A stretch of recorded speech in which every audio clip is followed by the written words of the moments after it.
All right, let's figure out how to do these questions. So, question 1. Two positive numbers, which differ by 3, have a product of 88. Find them. Okay, so we need to find these numbers. So here the hint says call the numbers x and x plus 3. So our first number is x, our second number is x plus 3. Okay. They have a product of 88. So that means when you multiply these two together, they're going to equal 88, right? An example of two positive, so we could, 11 times 8 equals 88, right? Okay, so that's basically what it's saying, but we don't know what these numbers are, right?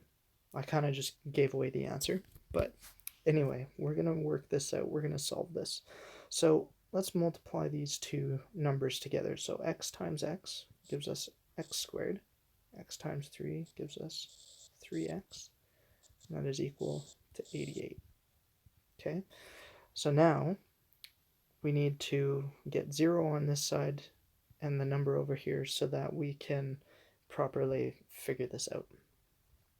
All right, so we have, let's see, let's just take 88 off of both sides. Okay, we're just doing basic balancing equations algebra here. So now we have x squared plus 3x minus 88 equals 0. All we did was we moved that 88 to the other side. It's positive on this side, which means it's going to be negative on this side, right? So now we have x squared plus 3x minus 88. So we need two numbers that multiply to negative 88 and sum to 3. So we look at 88, not divisible by 3, 4 and 22, 8 and 11.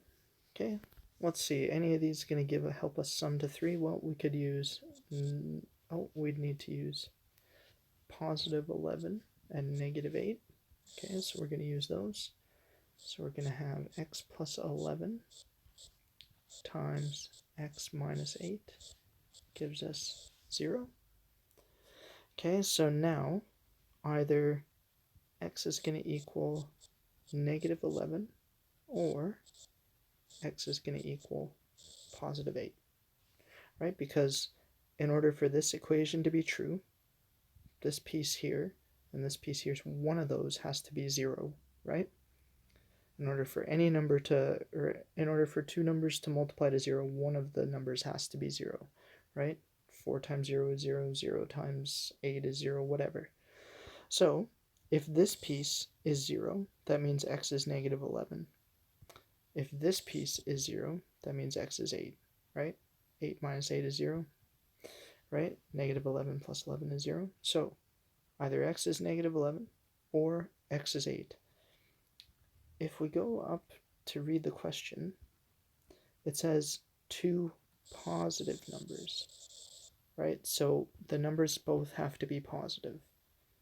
So it's not going to be negative 11. So our numbers are 8 and 11, right? So I got the 8 from x equals 8. So our first number was x, and we said x was equal to 8. X plus 3, well, 8 plus 3 is 11. 8 times 11, 88. Okay, so there's our two numbers for the first question.